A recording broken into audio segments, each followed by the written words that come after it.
Ladies and gentlemen, please welcome the CEO of the Churchill Club, Karen Tucker.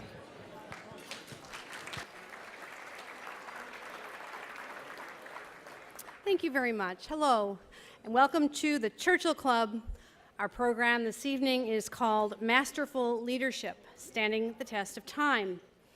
We're privileged to welcome three distinguished speakers: Becker of Silicon Valley Bank, Georgens of NetApp, and Maynard Webb of LiveOps and Yahoo, among other organizations, who are here to share their experience and their insights about maintaining a strong corporate culture through different types of changes, from economic and technology shifts to shifts in leadership itself. And here to lead them in conversation is another distinguished industry leader, Karlgaard of Forbes. Welcome, and thank you all very much for being with us tonight. Thank you also to our partner and sponsor, NetApp. We appreciate your guidance and support in making this event possible. A brief introduction to Churchill Club for those in the audience not yet as familiar. We are Silicon Valley's premier technology and business forum, and we have been convening unique Silicon Valley style conversations since 1985. What drives us every day is to encourage innovation, economic growth, and societal benefit. And we do this through the up to 40 programs that we present each year, where like minds, like the people in this room, can come together with ideas and one another. And we are a member-supported nonprofit. We do encourage you to check into joining. Your next opportunity to attend a program will be next week on Tuesday, August 27, as we explore the future of how people and computers will interact, say around 2020 or so. And then on September 26th, we present two of our greatest events of the year. First, a day-long conference about change and innovation called Changing the Game. And this year's theme is Changing Constructs of Power. Some are enabled by technology, some by shifting attitudes around leadership and collaboration, etc. And that same evening, we present The Churchills, which is an event to inspire you by highlighting excellence in innovation, leadership, societal benefit, and collaboration. If you're tweeting tonight, please do use the hashtag Churchill Club, and you will find Twitter codes in your printed program. Our moderator, Karlgaard, is the publisher of Forbes, the world's most popular business and financial magazine, read by 5.5 million people per issue. And in every one of those issues, Rich writes a column called Innovation Rules. And he covers economic and technology trends, business transformation, conversations with leading CEOs, and he also lectures on these subjects and is a regular panelist on the Fox News channel's Forbes on Fox. As an entrepreneur, Rich previously founded two leading magazines, one venture capital firm, and one significant nonprofit tech and business forum, the 7,000-member Churchill Club, for which he shared a Northern California Entrepreneur of the Year award given by Ernst & Young. Please give our warmest welcome to Karlgaard.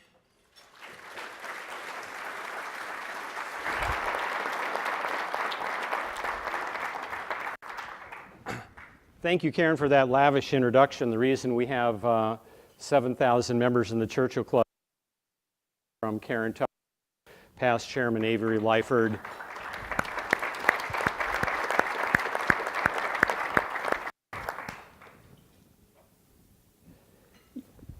let me just set up a little bit of the context of why we chose this as a topic and why we chose our panelists.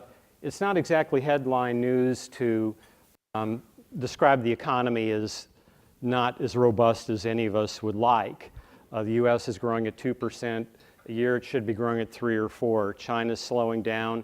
Europe's flat. And all around the world, that's sort of the condition we live in right now. And yet, when you look one level below these aggregate numbers, what you see is something entirely different. It's the most binary economy that I've seen in my lifetime. That is to say that the companies that really have their acts together are doing pretty well. The companies that are just missing, even on one or two core areas of their business or their operations, are not only just struggling, but can be in a death spiral. So it's one of these economies that is still rewarding excellent companies and punishing just about everyone else. So what does it mean to be an excellent company today? My theory, I've been writing about this in my columns in Forbes lately, and I'm working on a book on the subject that will come out in April 2014, is that great organizations today are terrific on what you might call the hard side of their operations, which is anything you can measure with precision. That would be technology, finance, logistics, supply chains, efficient use of capital, and so forth. You simply have to be good at those attributes to be a successful organization today. But the ones that are surviving these difficult economic times are also as good on what you might call the soft side of business, the cultural values. And that's what we're here to talk about tonight, particularly the companies that last. You know, Jim Collins and Jerry Porras wrote a book called Built to Last. And the companies that last are the ones that I'm pretty sure of are the ones that are represented up here by these gentlemen that really think deeply about these cultural issues. So Karen gave a brief introduction of all the panelists. I'm just going to not spend more time on the introduction, but I'm going to go straight to you, Tom, the CEO of NetApp since 2009. And one of the things that NetApp does that is NetApp occupies a very small world of companies that make both Clayton Christensen's list of the world's most innovative companies, and these would be the 100 most innovative companies around the world. It's a pretty high bar. And then various lists of the best places to work. Now that would, in days of yore, those would almost seem like a conflict, that if you were best places to work, that's just another way of saying that you were kind of a club med. You know, didn't have a real kind of urgency or accountability to it. But there seems to be, and you're representative of a new style of company, that where there actually seems to be a positive correlation between the two. Is that your observation? Well, I think the natural answer to that would be yes, otherwise it would be a bit anticlimactic. But I think there's no doubt. In fact, it actually goes back all the way to the beginning of NetApp, which was now just a bit over 20 years ago. And the founders of the company felt that over time, technologies would change, strategies would evolve, but culture was going to be a long-term differentiator. And they wanted to build a very unique, very positive culture that was going to be a competitive differentiator for the firm over time. And you know, one of the things you talked about is the Great Place to Work survey. And to put that in type of context, what's valuable about that is if you think this is so important, if you think it's essential to the future of the firm, then how do you measure it? You're kind of bridging the soft and the hard part of this. And that's what the Great Place to Work is about, because 2/3 of that result is based on employee survey. So it allows us to benchmark ourselves against the best companies in the world. And just like anything, if you want to be the best, you have to benchmark yourself against the best. And you know, the year we were #1, that was great. We've been top 3 world multinational, and that's great. But it's not about the notoriety. It's about really basically being a health check on the culture. And to your link on innovation, I think it is a big deal. You know, I kind of tell the story a lot, and that is we have one and now a second project that is now a headline story when we talk about our earnings and we talk about the company. And both of those actually grew up from basically at the very, very bottom of the company. A couple of people thought this was a good idea. It's kind of a little bit of a Tom Sawyer's fence thing. They got other people interested and people worked on it. And now one of those, between us and our partner, is a $1 billion business. And none of that was any grand vision from the CEO's office or from my staff. And I like to joke that that was really a failure of vision, but it was a triumph of culture. And I think that that's really one of our challenges. How do you fuel that innovation? How do you make it happen? And frankly, how do you wrestle with, yeah, we've had a couple of great ideas and maybe the other guys don't have that. But the real question is, are there 20 more great ideas that somehow the bureaucracy has stifled? And that's really our challenge. So I've never been any place, and I'm certainly not a founder of NetApp, that has been more focused on culture than this company. And I think it's been an essential reason of why we're still here 20 years later. And you're doing it, the challenge is doing it at a $6 billion revenue size, as you mentioned, with you know, going from $1 billion to $6 billion necessarily means that you're, like it or not, you're going to become more procedural, more bureaucratic. how do you fight against that? I think that's a challenge. And do I think we're more bureaucratic at 6 billion than at 1 billion? Of course. I don't think there's any way to avoid that. Question is, how do we minimize that, and how do we do that, as little as we possibly can? But it's clearly a challenge, and there's also a discipline that has to come at $6 billion. The nature of our customers are a lot more sophisticated. The applications we serve, we're the biggest supplier of storage to the U.S. military, right? So we're talking about stuff that really is life or death. And that's not a casual undertaking, either morally or procedurally. So the question is, how do we build a discipline to supply that and still innovate at the same time? And I want to go back to your country club view. We get this all the time on the Great Place to Work. They want to hear about, tell us about these great perks that you have. Tell us about, pet massages and free food and all that stuff. And we don't have anything like that. And we don't have walled offices. It's basically pretty basic. And the great thing about the Great Place to Work is they build on this thing called the Trust Index. And basically the primary concern is really around trust and management and building a culture around that.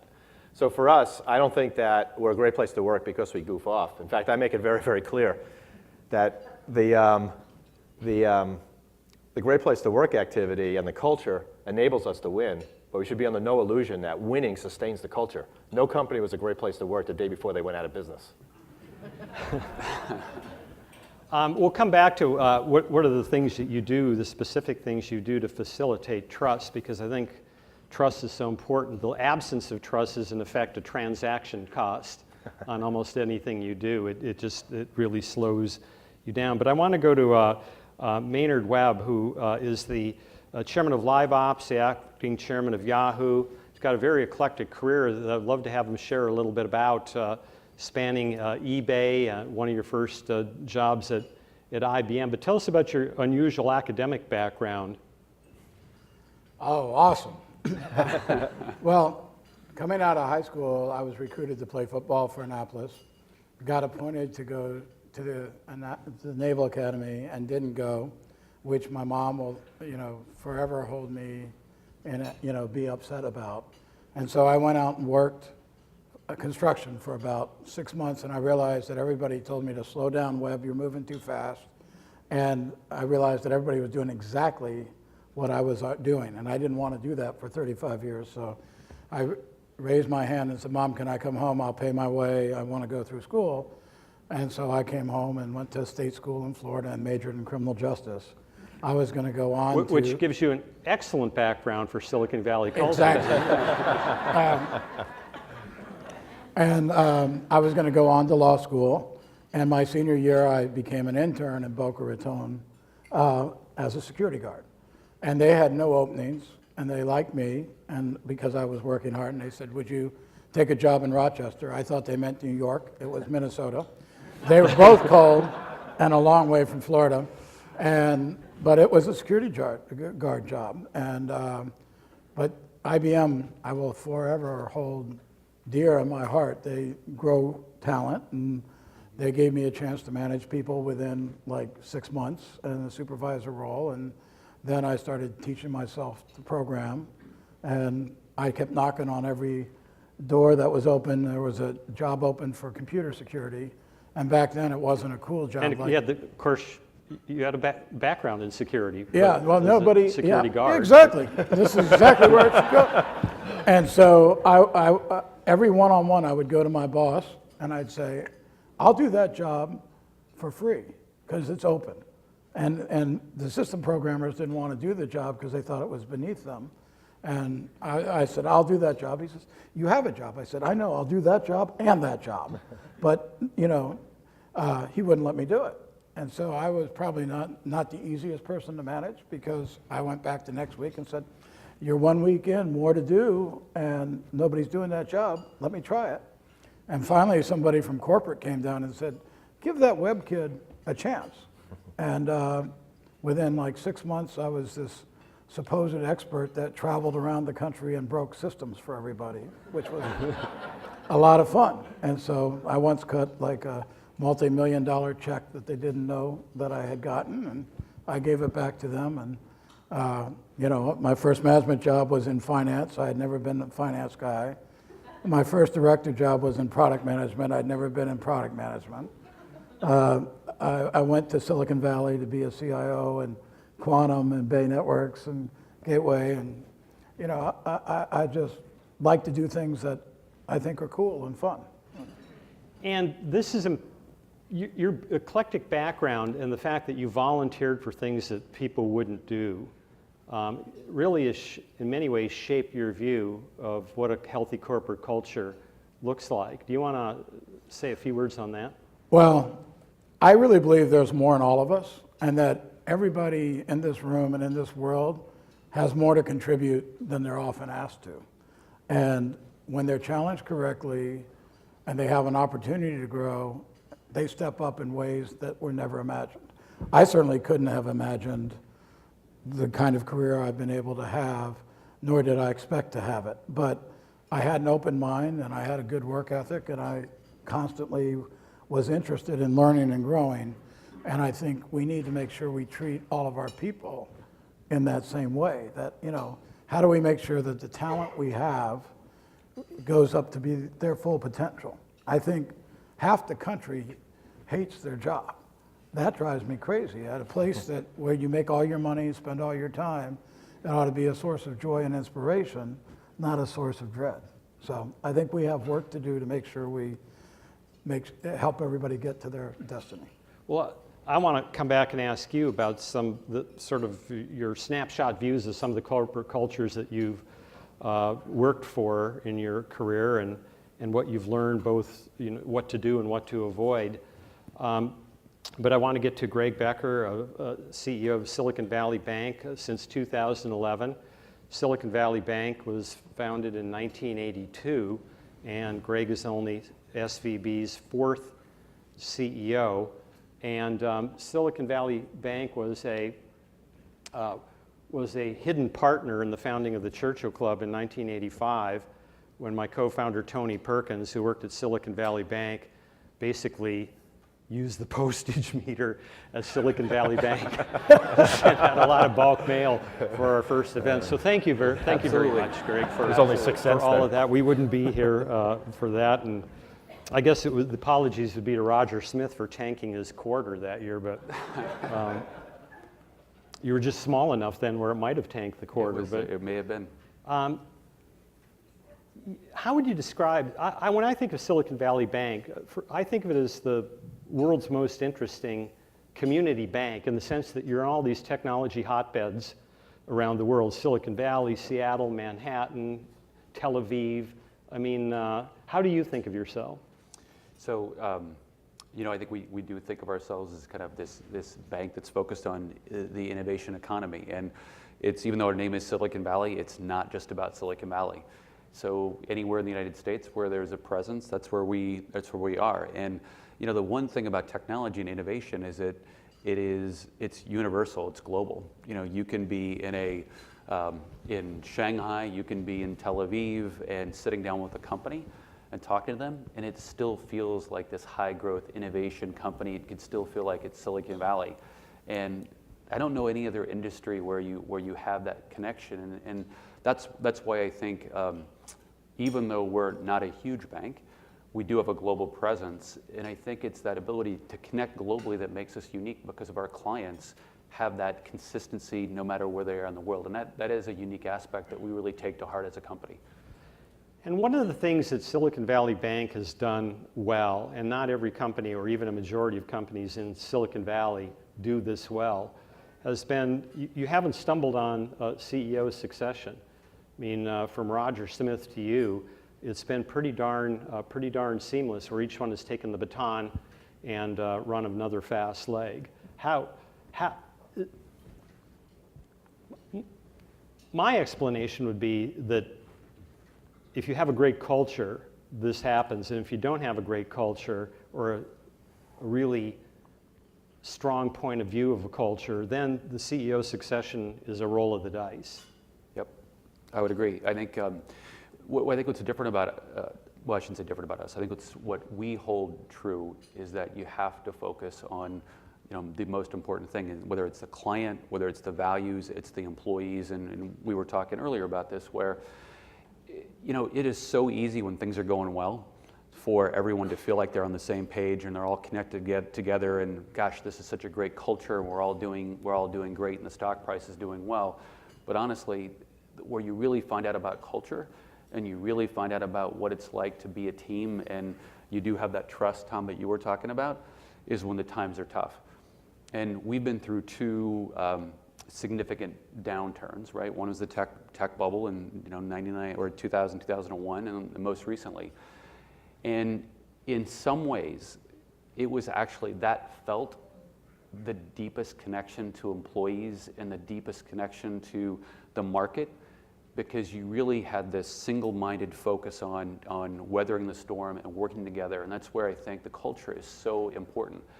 And again, that's why I think I feel so good about our people and the values of the company, because in that really hard time, banding together and working through things, that's what I think you really define culture, and you really find out if the culture is strong enough to withstand the long term. Tom, I'm going to come to this point on trust, but there's just no question that in popular culture today, the zeitgeist is all about big data and analytics, and you look at some of the most younger of the robust companies, companies like Google or Facebook or Amazon, and they're extremely data-driven, and they're all led by extremely analytical CEOs. You're the CEO of a public company responsible to shareholders. How do you make the case that investing in cultural values, which is fuzzier and probably always will be a little bit fuzzier, is a worthwhile investment in an era like today, which is a tough economy and where the zeitgeist is all about data and analytics? Well, I don't think we're any less about analytics than anybody else. I think it's all about that. But one of the things we do is kind of, our initiation to our cultural process is we do a big employee orientation. The new hires and all of my staff will present, and then we'll do an open Q&A to kind of set the tone for candor. But one of the things I stress early on is that you hear about Great Place to Work, you hear about culture, and I point out that NetApp is a public company, and besides complying with the law, we only have one responsibility in the world, and that's to make profits for shareholders. We're not obligated to do anything else. However, the thing I point out is that people are how we make that profit. People sell stuff, people design stuff, people serve customers, and therefore the people component matters to us, and therefore the investment in culture, the volunteer time off, catch somebody doing something right, the various things that are embedded in the things that we do every day are really about the people. So I don't think that the investment in people and the thinking about culture is in any way disconnected from the desire to generate shareholder value. Now, I will admit that sometimes it's a bit complicated, that we get a little bit wrapped around the Great Place to Work and we don't make some of the hard decisions we need to make sometimes that have people impact. And we need to be very cognizant and have that balance. But at the end of the day, I don't think NetApp is successful without the cultural balance and the cultural emphasis that we have. And I think that's one of the reasons why we're here to talk about the company. Well, so making the list, the best places to work, is something you guys actively work for and treasure. But in effect, I almost heard you say, but trying to be number one may be not the marginal returns of being number one versus being in the top 20 would take you away from the analytical and sales stuff that you need to do. I don't know if I'd go that far. I think, first of all, we're a competitive firm, so you don't want to get that close to number one without getting to be number one. And we were number one in the US a few years back. And I can kind of tell you a story about that juxtaposed with the year we were named number one. That came out in January, and it was the downturn that we just talked about, and NetApp was actually doing a reduction in force at that point in time. So in January, we get named number one. In February, we're going to do a reduction in force. And we're thinking to ourselves, could the timing be any worse? However, the rallying cry through that process is, how would the number one Great Place to Work handle this? Right? We recognize that these decisions need to get made. It's important for us in the long term of the business. And how would the best company to work for handle this situation? And I think in retrospect, for the people involved, the timing wasn't the worst it could be. It was probably the best it could be. But that balance is out there. So we don't set out to be, hey, this is our year, we want to be number one. I think we want to be number one, but we don't want to get preoccupied with this survey. And I think that's a trap that we could fall into. So it's about operating the business every day, treating people with respect, operating with trust, doing the right thing for customers. And that's what drives us. And the Great Place to Work is really a way to measure whether we're on track or not. But there's no objective that we want to be #1 in Great Place to Work, because I think that's artificial. That's just, we're not about the notoriety. We're about the benchmarking. Well, particularly, I'm one of your long-term rivals. You're not rivals as business competitors, but you're rivals on this list. Is a company that people who've been coming to a lot of Churchill Club events over the years will recognize, because its founder and CEO has been here a couple times, Jim Goodnight and SAS.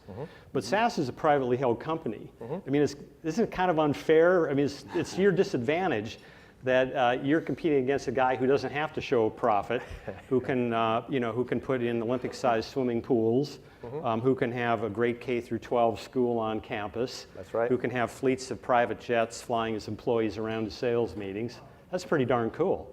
Hey, you know what? And if we can overcome that, then we must be doing something right. So we don't cede any ground.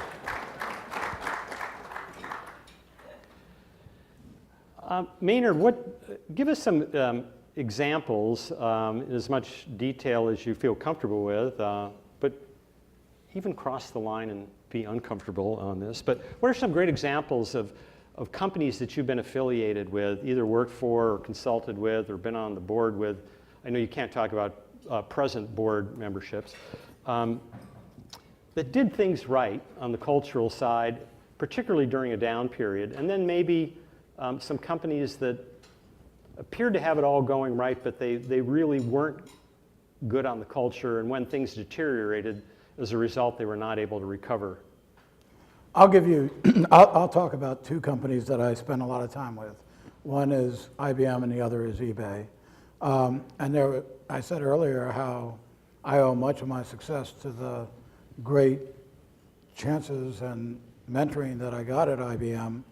I would also say I was there and I left in late '89 when they had gotten complacent and they had to have a lot of management shakeups and a lot of reduction in forces, which they had never ever had a layoff before. Well, in fact, they had to cut their workforce in half. Right, and I was actually a beneficiary because they didn't lay people off when I was there.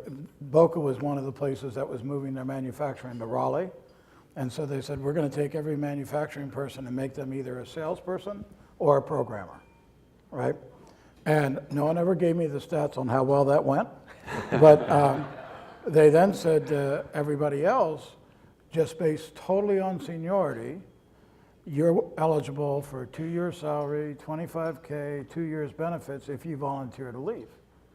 I was 11 years in at that time, and my wife was pregnant with our second child, and she was a manager, I was a middle manager, and she said, I'm leaving, I'm gonna go, I'm having a baby, this would be stupid for me not to do. I said, I am never leaving. You know, I'm heading toward Armonk. And like many things that my wife has said, the next morning I woke up and I said, I should probably leave too, you know, so we both took and by the way, there were no rules about high performers or low performers. It was just tenure based. So some of the best talent, because they were just trying to lose talent, just walked, not that I was one of them, but I mean, just walked out the door with all that money. That's surprising that Gerstner... he wasn't there yet. He wasn't there yet. This was 1989, right? But that almost sounds like that would suggest that you were unionized, which you weren't. I mean, why would they do something as foolish as that? Well, this is where the culture, which was well-intentioned and cared deeply about people, had gotten too entrenched, and people that weren't high performers got moved to other divisions, or you could ship your people. Very few people got fired. It was really hard to fire somebody there, and I think the intention of, I don't know if you know this, but the original IBM CEO worked at NCR, and they fired him and took his desk outside and cut it up and burnt it.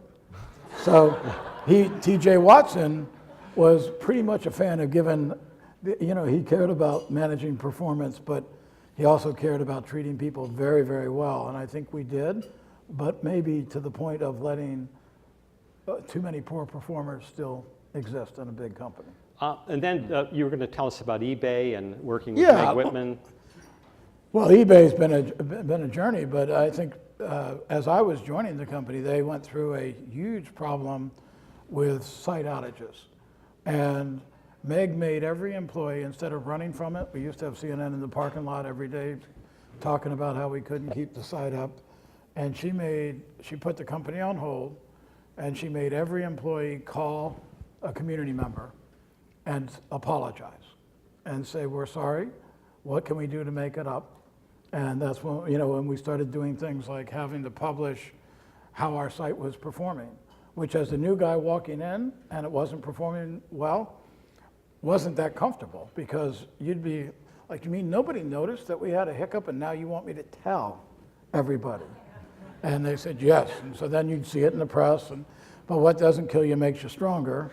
And it actually, the way to get out of the press is to actually perform better. And so there were some really good things about how we treated our community and how we never tried to always be upfront with them. And anytime we were not, we ran into trouble. Like anytime we thought we knew better and would roll out a feature and didn't make it opt-in, they would revolt.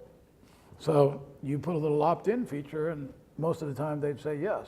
But if you say we know better, we'd get in a ton of trouble. But we had several iterations from when Pierre left, as the CEO, to Meg, to later on as well. And that was unusual in itself, that Pierre determined on his own that he didn't want to be the CEO past a certain revenue size. Right. He actually, before they went public, which was very rare, he was on top of a company that was minting money. Our first hire was actually a young kid to open up the envelopes of money being sent in that he didn't know what to do with. That's a good business problem to have. Yeah. And so, we were growing fast, and he basically went to the VCs and said, I want a professional to come in and run this. And they looked all over and found Meg. And, that was very unusual. But he's still the chair of eBay and was always engaged on helping in product, but he just didn't want to run the company. Well, the great venture capitalists from one of the early generations of VC firms here, Don Valentine of Sequoia, was famous for saying he never fired a CEO too soon, but Pierre took himself out. Greg, one of the cool things about your client base is that you have some of the world's most innovative companies from startup through multi-billion-dollar revenue streams. How much has working with that innovative client base affected the way you look at innovation and the culture that supports innovation at Silicon Valley Bank? Yeah, I think it's changed over time. I would say if you go back 20 years, 15 years, even 10 years ago, we didn't embrace technology as a company as much as we were doing today. And I do think that's rubbed off from a technology perspective. But I'd say probably the one thing that's rubbed off more than anything else is this sense of urgency. And I think that's one of our hallmarks, to be responsive to clients, to go above and beyond. And that is something I think we do take away from our client base, because when you're a startup, that's the most important thing. How responsive you can be, how you can solve the problems, how every individual has that ownership and that responsibility. One of the things we're doing today, to your point about technology and innovation, is if you go back and look at our client base a decade ago, and you'd say how many companies in our portfolio were in financial services, in the payments area, or kind of what's really changing financial services, we really didn't have that many. Not very many were venture backed. Today, about 6% of our client base are in this financial innovation, innovating in the payment area, the Squares of the world, those sort of companies. And our Chief Operating Officer, Bruce Wallace, has brought in people in that payments area to really say, as opposed to be worried about that, let's figure out how to embrace this. Let's how to invest more money. Let's invest in R&D. Let's invest in pilots. Let's try to figure out how to use this as a competitive advantage. And we're starting to roll out those sort of products and services. And that's a big change for us. But you do get that feeling from the clients that we work with, and that's a really exciting part. Well, banks are conservative cultures by definition, and we're glad that banks are conservative. So am I. But so importing Silicon Valley style innovation into a bank, even though you're, a part of Silicon Valley is actually a bigger road longer road to travel than it might seem. Yeah, it's. We always have this debate internally because when you're meeting with bank regulators, we don't like to use the word entrepreneurial. They get a little nervous about that. Use leverage. Yeah, they love that word. Yeah, but I just think it's in the DNA, and the closer you get to the clients, the more that it does rub off, and it's just a great benefit that we have, and our employees, I think, truly have this mindset of trying to figure out how to do everything they can to help out the employees and really understand the business, and there's no question it rubs off on them and how they think and how they operate. Tom, one of the things that NetApp does that I think, again, is fairly unique, and you kind of scratch your head and wonder why it is unique, because it seems like a good operating model, is that you have a lot of people who were founders or part of the early founding team who are still actively involved in the company. Dan Warmenhoven is the chairman. Tom Mendoza led the sales. What revenue size did Tom start running sales? It was pretty small, right? Just a few million. Yeah, and is the keeper of the corporate culture, as you describe him, still actively involved? Dave Hitz, one of the co-founders, is still, I know that Jay Kidd, the CTO of NetApp, is here, but Dave, you wander the halls of NetApp and you see Dave Hitz and Jay Kidd talking all the time. So my question is, why don't more companies sort of have that multi-generational, if you will, those multi-generational threads running through the company? Seems like that would be wise, because you get young people who don't have who have fresh minds and creativity, but you also have the people who built the culture and know how the place works. I would have to guess. I would put myself in their mind. I mean, first and foremost, they add value, and they're welcome, and they're great to work with. So they're welcome at the company first and foremost. But the other question that you probably have to put yourself in their minds is why is it still interesting to them? So to your point, Dave and James founded the company. They're both still involved. Tom Mendoza is effectively the first sales guy, and he's effectively, I call him a rainmaker. He basically travels the world, building relationships, opening up doors, speaking around the world about culture. And then Dan Warmenhoven, my predecessor, is executive chairman. So in addition to the chairman role, he also handles some major accounts for us. So none of them have day-to-day operating responsibility anymore, but they're still making a major contribution. And if I had to guess, just to put myself in their shoes, is that NetApp was more than a way to make a lot of money. NetApp was more than just a bunch of products. NetApp was something they created that they had a vision in mind, that they had a passion for. So I think it was more than just a feature or anything like that. This was something that they created, that they feel strongly about, that they're wedded to, and it was an aspiration. I mean, one of the things that struck me at NetApp when I first joined is a sign in the lobby: build a model company. And before I joined NetApp, I was part of a company that was going to get spun out and go public, and we had to come up with a mission statement. So they had mission statement consultants come by, and they say, what do you think about this company? I said, I want a company that just has this unyielding desire to win.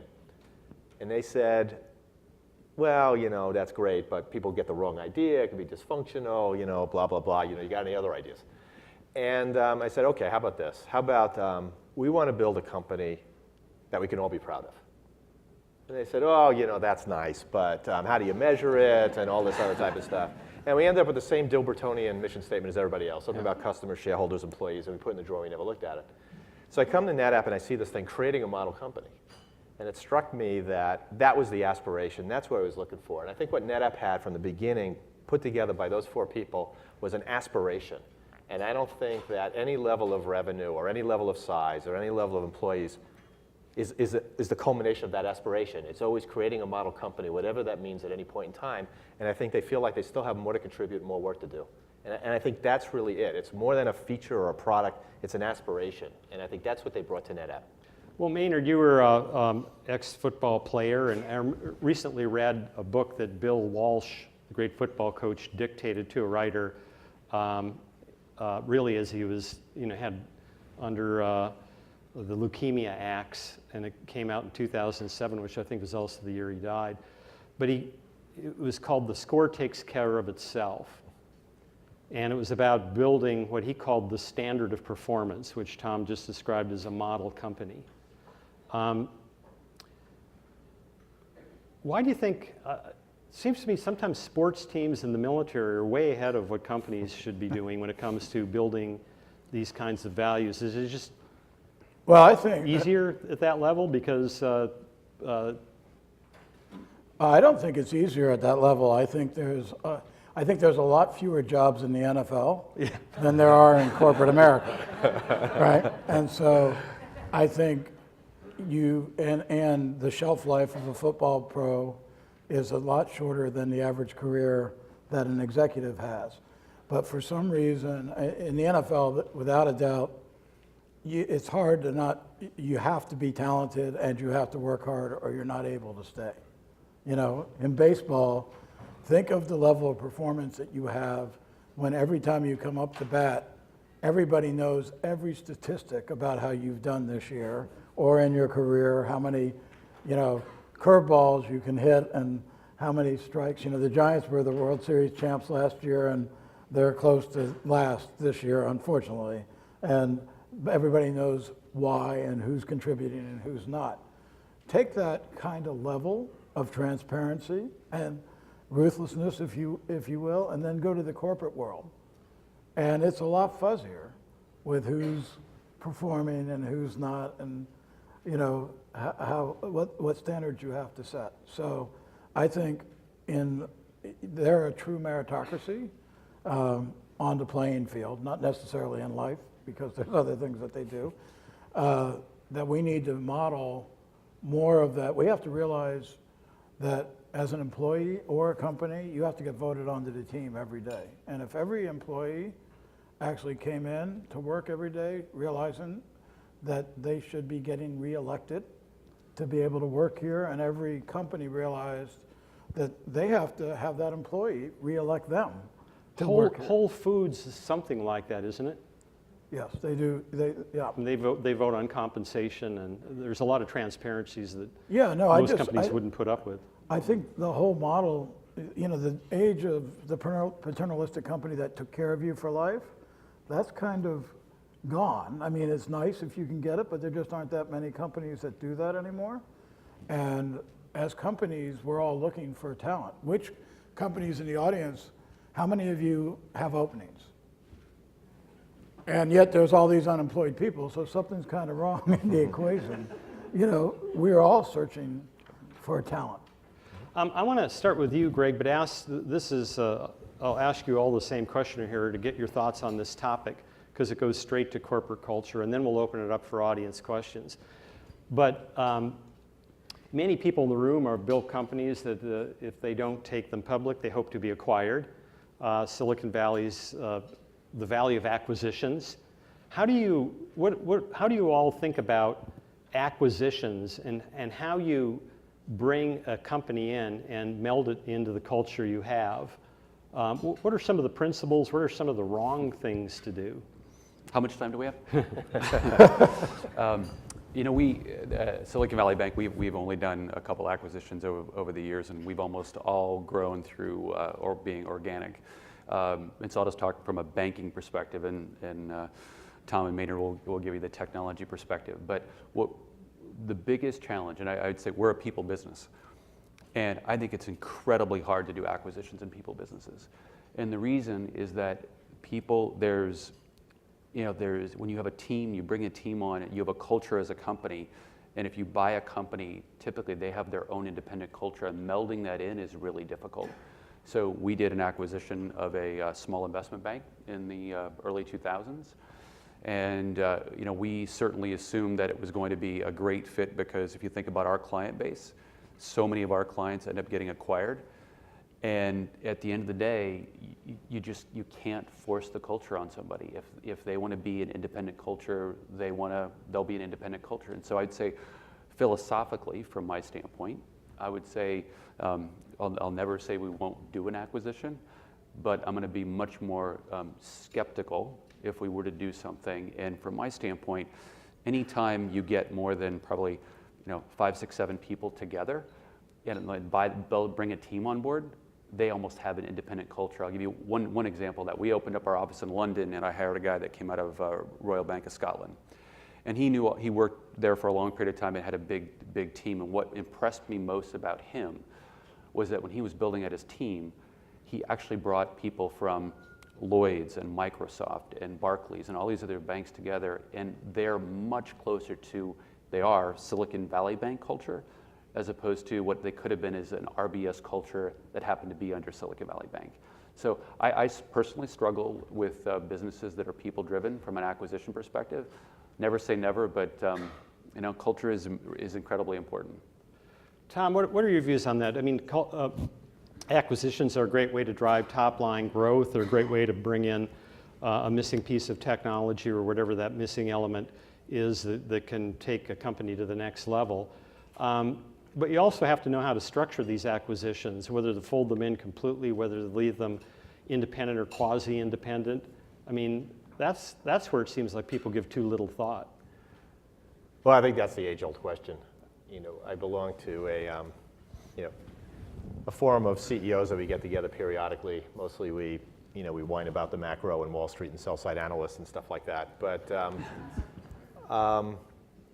one of the things that happens in that is one of the CEOs will do a case study of some issue that's in front of the business and get our sage advice. And overwhelmingly, the most common question is about, we're doing an acquisition, and to what degree should we integrate it? That is by far and away the most common case. And that's probably a third of them is just on that subject alone. And I think it inevitably comes down to, it's a case-by-case basis. It has to do with the affinity with the rest of the company. Presumably, if you're paying a premium, there must be some value you bring into this business if you're going to bring that value out. So I think in a lot of cases, I would say you have to err towards getting leverage from the rest of the firm and some measure of integration.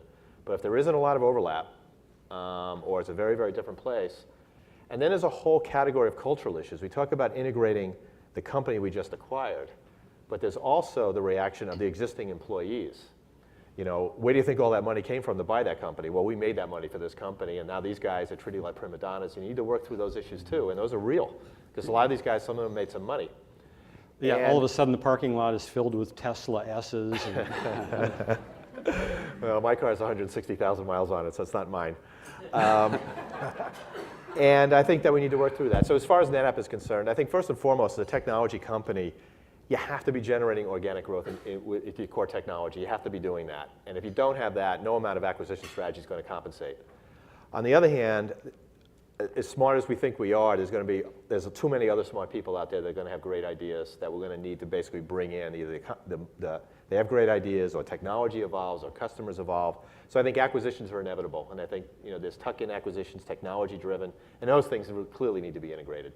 And then there's bigger businesses which will be very opportunistic for us, and I think those are kind of more of a case-by-case basis. But this is, I don't think there's a fixed playbook that just says this is what you do this, because I think if we did that, everybody'd be doing that by now.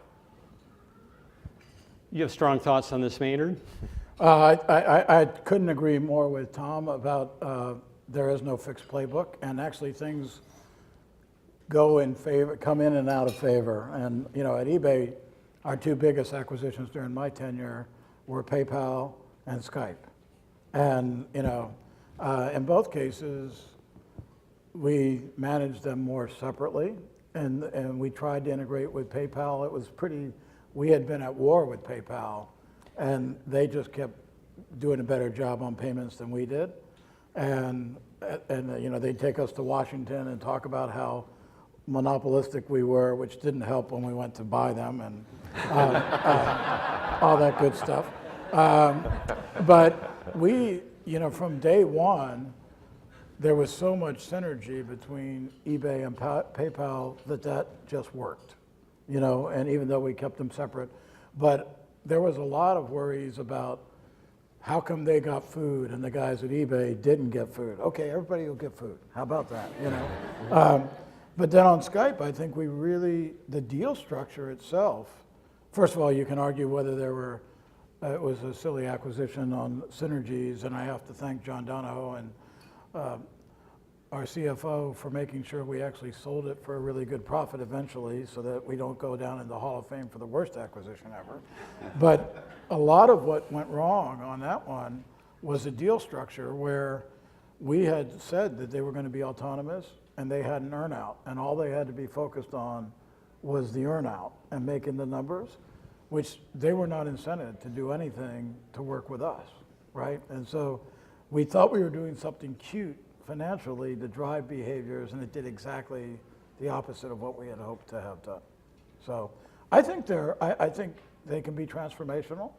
Certainly, we hope that is what happens with Tumblr at Yahoo. And what PayPal was for eBay was transformational, for sure. But they're hard, without a doubt. And I think people can get excited about the deal and the enthusiasm and forget the playbook that needs to be implemented to make sure you actually get the value that you had hoped to get out of them. Well, several years ago, I interviewed a CEO who was known for being really good at acquisitions, and he said these things go wrong at the most trivial level. One company has free sodas, the other company does not. Which do you choose? And of course, you can't bracket creep your way up to, you know, if one company gets it, everybody gets it. Or your costs start going out of control. But he said it's just amazing the petty things that people would blow up over. I was the CIO. I was the first executive hired at Bay Networks after the merger of Wellfleet and Synoptics, and both of them were doing very well. And then we put them together, and they hated each other, you know. And they actually selected. I had to go through like 25 interviews because they fought on whoever would get hired. And the West Coast guys wore suits, and the East Coast guys had beer bashes, and you know, the culture clash was unbelievable. And I think the day I joined, there were 45 VPs or above that had more seniority than me. A year later, there were 2.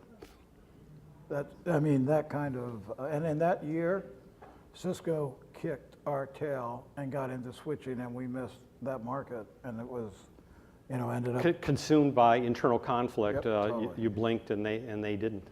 Yep. It's now time to open it up for audience questions. Remind me how this works, Karen. Ask for the question. That's the question. Well, what you do is you raise your hand, and there are people on both sides of the room who have mics. There's one back here. Go back. And you have one too? Okay. Okay. Hi, Mark Bregman. So I think both Silicon Valley Bank and NetApp built their culture in a green field and have been very successful. Mm-hmm. But there are a lot of companies that get to a certain point, IBM I think went through this, where they have an entrenched culture, and to succeed or to move forward, they've got to change their culture. I wonder if you could comment on the difficulties or the opportunities to shift a culture in an existing company. I'll go. So first of all, we're a long ways away from IBM, so we got a lot of upside left. You know, I think for us, as I had mentioned earlier, we started out in Silicon Valley. Now we've expanded across the U.S. and globally. And culturally, one of the big questions that always comes up is how do you still have that small company feeling, right? When people have been at the bank, we had an anniversary lunch today celebrating some employees that were here for 20 years, 15 years, et cetera. And you know, some people still remember like when the organization was still small. Trying to figure out how to still make it feel like a small, intimate culture. So one of the things, I'll just give you one example. We used to do for actually almost our entire history, a Monday morning call, all employees. 15 minutes, kind of giving them a debrief on what's happening. And what would happen over time is people wouldn't attend anymore. And so when I became CEO, and it may not seem like a big deal, but it actually did have a big positive influence, is we built out a TV studio. And every Monday for 15 minutes to a half hour, either myself, other executives, employees, clients, people from the community come, and we do a live broadcast to all our offices. And to me, when people see each other face to face and they see what's going on, and you talk about the challenges and everything else, it still culturally makes you feel like a tight-knit organization. That's just one example, but it will always be a challenge because people will still reflect back and say, wow, we're not the same company we were, and we're not. But we still want to maintain that tight-knit organization. But Tom and Maynard, sometimes the moment comes where you just simply have to blow it up, right? Yes, and that's what, by the way, I don't want people to think IBM isn't a well-run company now. They went through a tough period in the 90s. And Well, near death. Yeah. But I think if you can self-correct, I think what you have to realize is you always have to be aware of where you are. Like we had to change some of our values and culture at eBay and say, okay, what did we care about a lot in the beginning, and which of those do we need to carry with us, and which of those do we need to change? And what do we need to stop doing, and now what do we need to start doing? You know, I remember Meg and I could order 911s, and we did all the time. And you know, we did student body left, and we were pretty effective at it. But then as you went from 200 people to 4,000, that wasn't quite as effective. But we did get lots of movement, you know, so we had to implement rules where I could only call a 911 once a quarter. And explain what a 911 is. A 911 meant, we always had fire drills, but a 911 was a special fire drill that meant that problem is so big, you're going to stay on it 24/7, no sleep. The whole team works nights, weekends until it's finished or fixed. And by the way, it's pretty fun when you actually have one of those going and it fixes things. So, you know, anyway, you can't run everybody like that. Yeah, steady diet wouldn't be the best thing for the company. Tom, when is it time to just blow the culture apart and start over? Well, you know, hopefully you don't have to get all the way to that point. I mean, I think if you get to that point, either some, you know, like meteor strikes you, or some external event that fundamentally changes your business that you can't recover from, or probably more accurately, this has been a long time coming and you've been too slow to react to it. And I think that's one of the things to recognize. And that is, I wouldn't even pretend that NetApp's culture today is the same as it was when we were 1 billion or the same that we're at 10 million. I think the culture evolves. I think the values are still real. And I think that those are really important, but the culture will evolve. We're a bigger company, we're going to act different, we're going to do things differently. I think that's a natural component. I think when you have some big outside force that fundamentally changes the industry, that disrupts everything, then you got to do something radical. But I think that companies that have to undergo a culture change, frankly, have been ignoring the culture for too long until the impact on the business is so great that something fundamentally different has to be done. So I think that most of these culture change things are basically a function of not paying attention to something that's really, really important. Well, in the case of Meg Whitman at HP, she's really trying to go back to the founding principles of of Hewlett and Packard. Mm-hmm.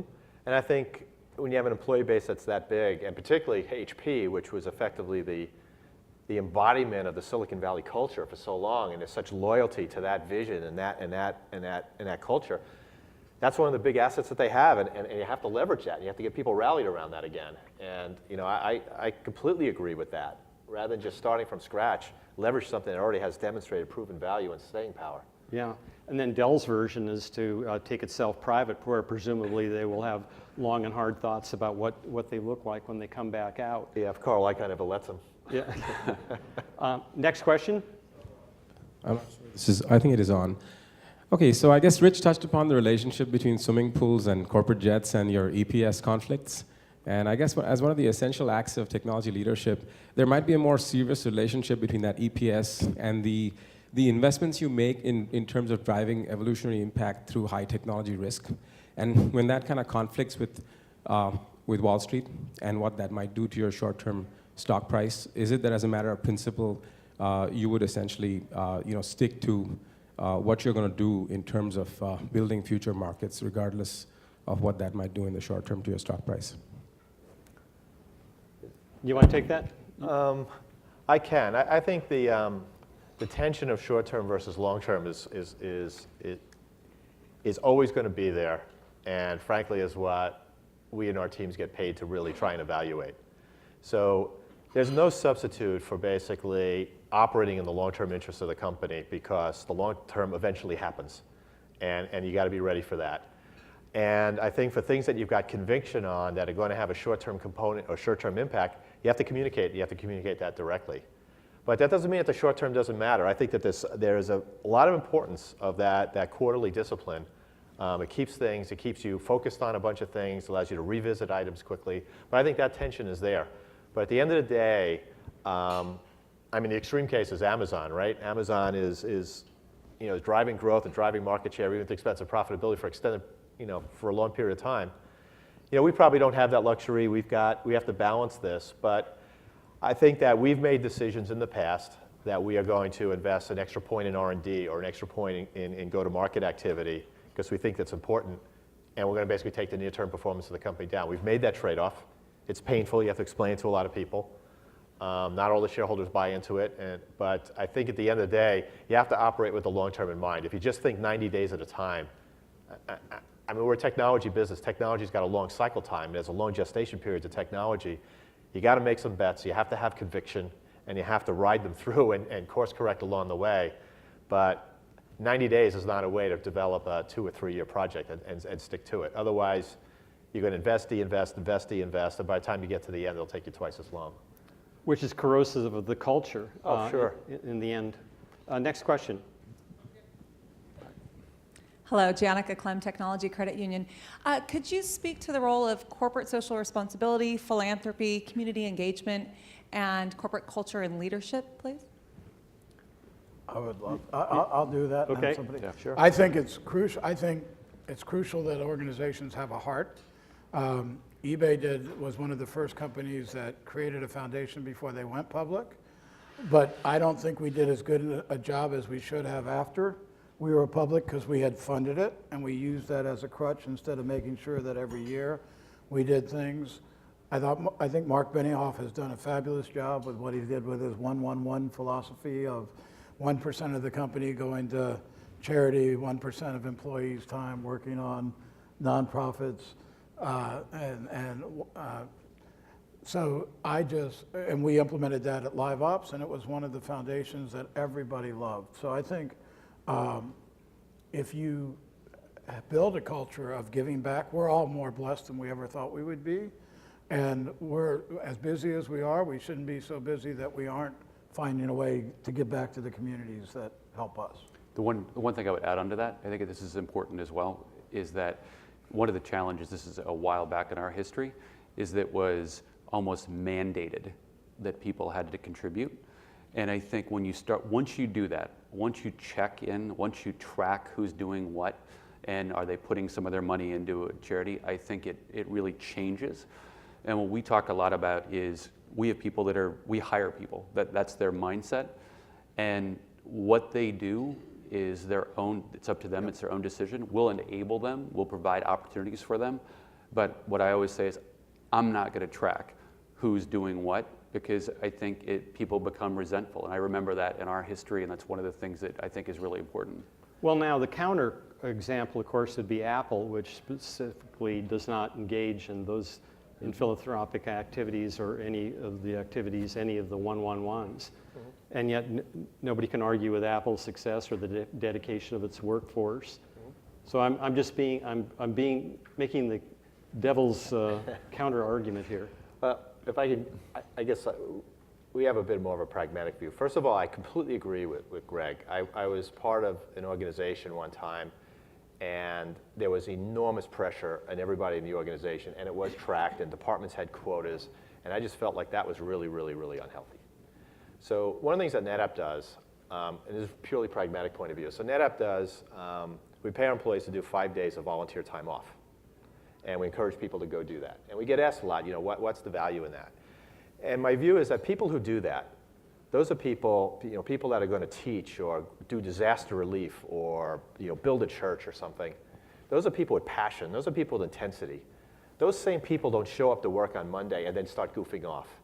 So if we want people with passion and people with intensity, and this is the outlet that we give them to give back, then I think there's a benefit to NetApp, there's a benefit to the community, and we basically attract a category of person that's going to be critical to our success in the long run.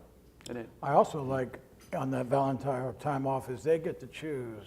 One of the things that we ran into trouble with is trying to say, this is the charity we all should be excited about, where everybody has sometimes different opinions on which charity matters the most. Believe me, that one rings really true, and I've steered clear of that. And the other thing is, we'll have all the admins, all the executive admins will do Habitat for Humanity, and they'll spend a week building houses. And so it's a team building component. They all have their pink hats with their names on them and stuff, their hard hats. And I think it works. I think it works all the way around. So I don't claim any humanitarian greatness around this. I think it's very pragmatic. It's a way that we give an outlet for very creative people to give back and also attract great people to the company. Well, just as a quick follow-up, I'll ask this of Maynard. Is that an appropriate activity for a raw startup, or is there a certain size, certain stability a startup would need to reach before it realistically could start doing what Mark Benioff did? So I deal with a lot of raw startups, and I don't think in the very beginning that their first thought has to be giving back, because their first thought has to be the only way to give back to your employees is actually have a business that actually produces a revenue or profit in some form or fashion. But I do think even in early team building efforts, you can do something that's going out and serving food at a food bank. I mean, there's things you can do to inspire folks. You can give some percent of your stock if you want to from the day one, which costs you, it's dilution, but it doesn't cost you, it doesn't burn your cash. So there are things you can do. I just think I wouldn't get too far ahead of myself in the very, very early days, because you have to exist first. Next question. Hi, Natasha Alexeyeva. There's a few of us here who are Could part you of hold the startups. mic a little closer? Sure. Thank you. There's a few of us here who are part of startups. So I was wondering if any of you actually do angel investments, and if you do, what do you look for in a startup? We don't do angel investments. But the bank we're mainly almost exclusively debt driven, but obviously we work with a huge number of angel groups out there.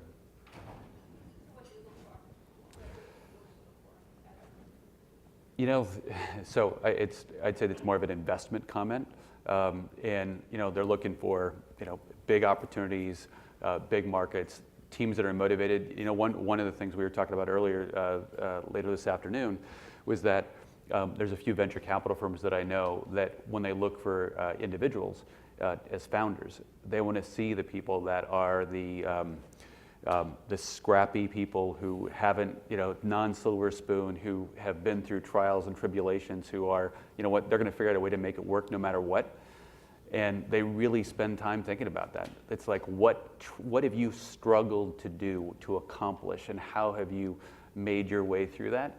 And that says a lot about the individuals and what they're going to be able to do, because we all know startups are going to go through 10 or 12 different changes and zigs and zags along the way.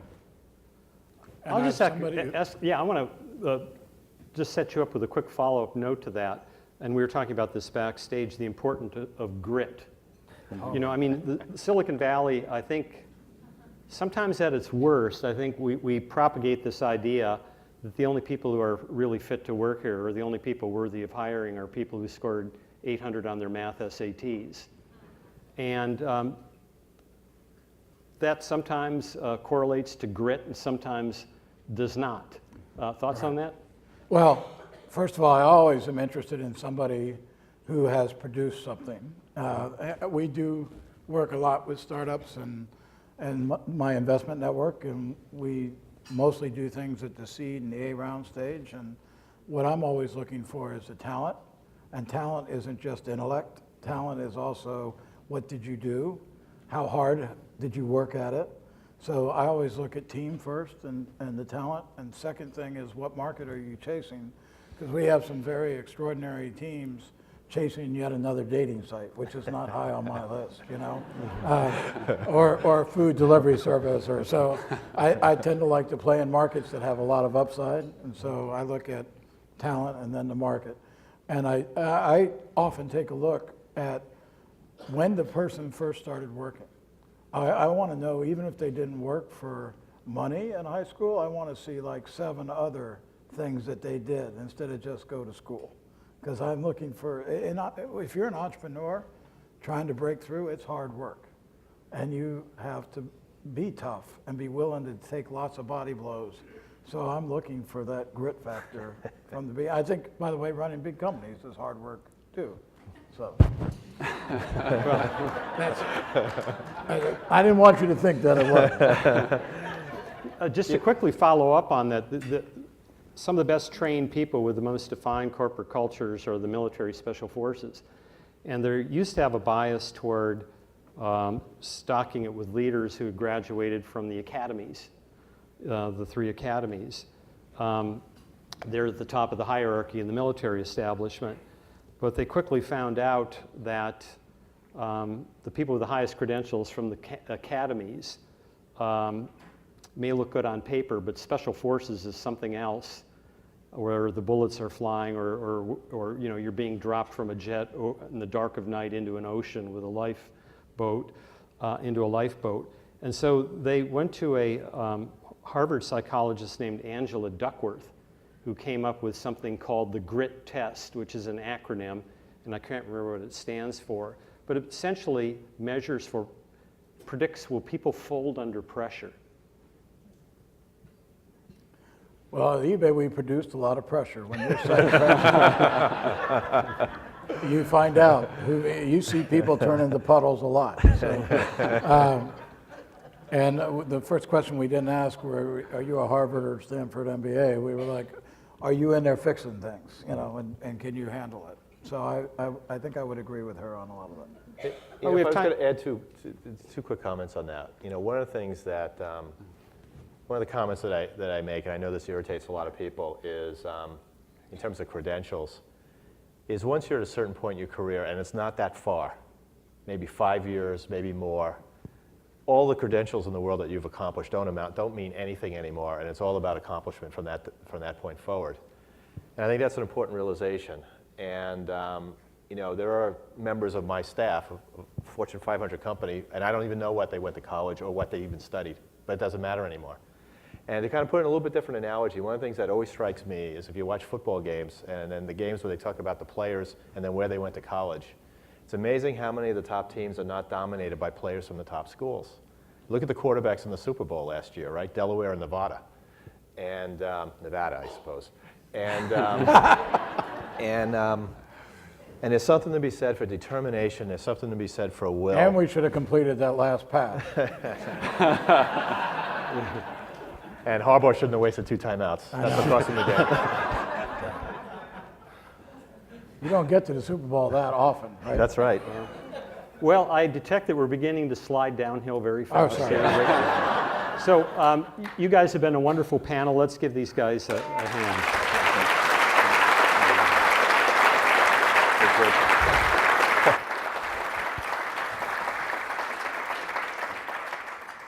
I'd like to thank our speakers again for sharing your perspectives, your insights, your stories so candidly. We really appreciate that, and also for taking our audience questions so generously. As a very small token of our esteem and thanks, we have for you the Churchill Club Speaker T-shirt.